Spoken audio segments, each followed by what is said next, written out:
Dengan kita fokus pada satu hal, nah otak kita tuh nggak tahu yang kita fokuskan ini baik atau tidak baik. Kalau kita tidak baik fokusnya, justru hal tidak baik itu yang akan keluar.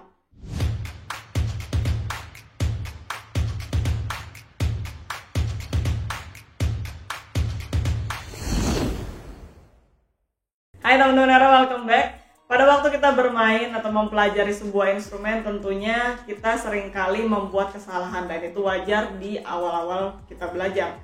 Tapi seiring berjalannya waktu, kita ingin meningkatkan akurasi permainan kita. Jadi kita nekan not sebisa mungkin bisa akurat, jarang salah ya.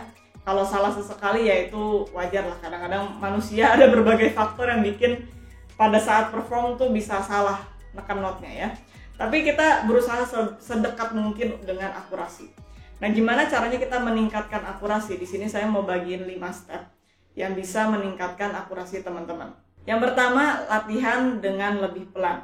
Nanti saya akan jelasin detailnya. Yang kedua, coba mainin dengan tempo sesungguhnya dan analyze apa yang salah. Dan yang ketiga, kamu isolate dulu bagian yang salah tadi, atau diisolasi dulu. Yang keempat, lakukan mental rehearsal. Dan yang kelima, jangan terlalu banyak khawatir dan percaya ke jari kamu. Kita masuk ke poin yang pertama, yaitu latihan dengan lebih lambat dulu. Kenapa? Karena dengan kita latihan lebih lambat, kita bikin semuanya slow motion, gerakannya itu akan lebih jelas terlihat.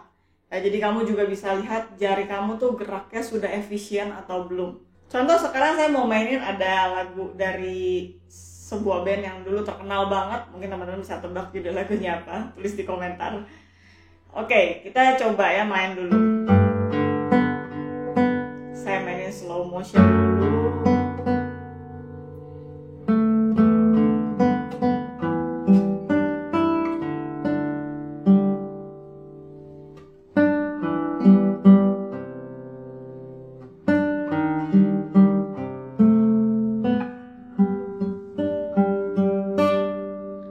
Contohnya seperti itu. Nah, ini benar-benar mainin slow motion sekali. Kenapa? Karena di saat ini atau di momen ini kamu kan masih fokus sambil baca notasinya kalau ada, dan kamu juga harus perhatiin jari kamu ya. Jadi di sini saya mesti perhatiin ya, apakah jari saya semuanya sudah bergerak efisien atau banyak loncat-loncatnya. Nah, itu kalau misalkan seperti itu, ya tentunya nanti fingeringnya harus dirubah lagi sehingga tidak banyak pergerakan pada tangan. Nah, step yang kedua, sekarang kita masuk main ke tempo yang sesungguhnya.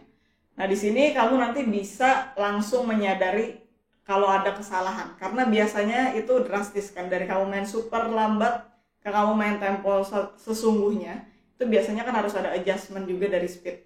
Ya, alright. Jadi kita coba main dari tempo yang sesungguhnya.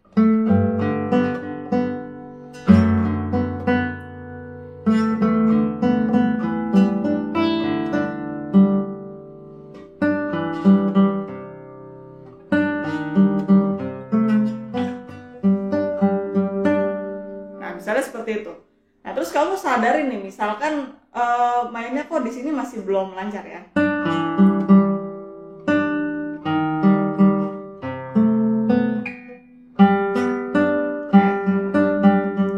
Misalkan seperti itu ya, masih ada bagian-bagian yang salah.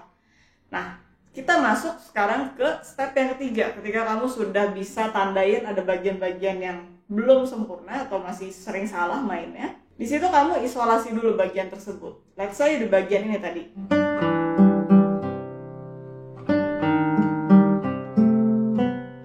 Nah, kamu coba lihat apa nih masalahnya sekarang. Apakah karena fingeringnya yang salah, atau fingeringnya kurang efisien, atau memang kamu kurang prepare? Ya, itu mesti dianalisa dulu apa masalahnya. Let's say sebenarnya masalahnya kamu kurang prepare jari satunya ke sini.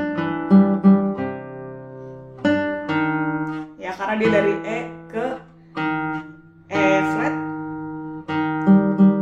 Nah, itu kamu mesti cari solusinya. Apa nih solusinya? Oh, ternyata ini saya dari not sebelumnya harus sudah prepare bahwa setelahnya akan ada not E di flat. Ya, jadi waktu saya main ini udah tahu bahwa berikutnya saya akan punya E flat ini. Ya, jadi masalah preparation di situ. Jadi itu harus di dissect, harus telaah gitu apa sumber penyakitnya ya. Jadi itu adalah step yang ketiga. Nah, kita masuk ke step yang keempat, yaitu mental rehearsal. Ini juga sebenarnya baru saya gunakan ketika saya kuliah di Austria dulu. Waktu di Indo jarang saya pakai juga. Mungkin karena di Indo juga informasinya belum terlalu banyak atau aplikasinya belum terlalu banyak. Jadi mental rehearsal ini maksudnya adalah kamu coba bayangin dulu posisinya di gitar tanpa kamu mainin. Jadi benar-benar semuanya itu ada di mental. Atau kamu melihat dengan mata pikiran kamu. Ya, jadi bukan mata secara fisik, tapi kamu bayangin di sini. Ya, ketika kamu sudah bisa melihat itu prosesnya kayak gimana di dalam otak kamu atau di pikiran kamu, itu artinya kamu sudah bisa prepare dengan lebih baik. Karena ketika kamu bisa jalanin semuanya tanpa kamu mainin gitar, ini artinya ya kamu sudah bisa menelaah step berikutnya apa, step berikutnya apa, step berikutnya apa.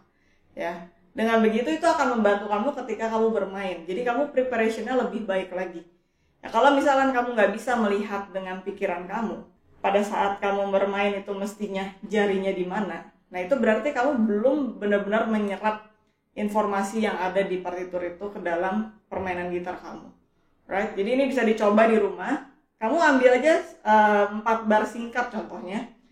Bayangin di kepala kamu mainnya di mana posisinya di gitar. Seolah-olah kamu lagi mainin gitar. Alright? Jadi itu step yang keempat. Nah, step yang kelima ini juga sebenarnya adalah efek psikologis. Jadi kadang-kadang kita tuh terlalu worry, kita terlalu khawatir bakalan salah. Akhirnya kita hanya fokus pada kesalahan. Ya, jadi kita mikir, wah aduh bentar lagi kayaknya salah nih, bentar lagi salah nih. Justru yang bakal terjadi adalah kamu mainnya salah. Tapi kalau kamu bisa percaya sama jari kamu bahwa, oh saya udah bisa kok. Tadi saya udah bahas juga, karena tadi saya udah isolate, karena saya udah pecahin dengan solusi yang saya punya. Sekarang saya pasti bisa maininnya. Nah, itu harus punya mindset itu. Nah, ketika kamu udah punya mindset itu, biarin aja jari kamu berjalan. Pasti akan benar. Ya, jadi jangan terlalu khawatir kamu main salah. Justru dengan kita fokus pada satu hal, nah, otak kita tuh nggak tahu yang kita fokuskan ini baik atau tidak baik. Kalau kita tidak baik fokusnya, justru hal tidak baik itu yang akan keluar.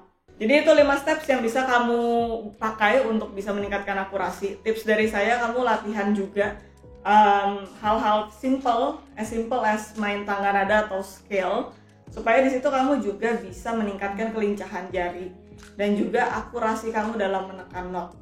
Ya, kadang nggak main scale itu juga cari scale yang lebih rumit ya, jangan yang terlalu simple. Yang kamu bisa main contohnya dari sini ke sini. Jadi di situ juga kamu bisa ningkatin akurasi karena distance atau jarak dari fret yang di sini dan di sini itu kan berbeda. Kadang-kadang itu yang bikin jadi miss akurasinya karena kita beranggapan bahwa oh jarak jari satu saya ketiga segini, berarti di sini sama juga segini. Padahal di sini lebih sempit jaraknya. Right? Jadi itu aja tips dari saya, semoga bisa membantu. Thanks for watching guys. I'll see you in the next video. Bye bye.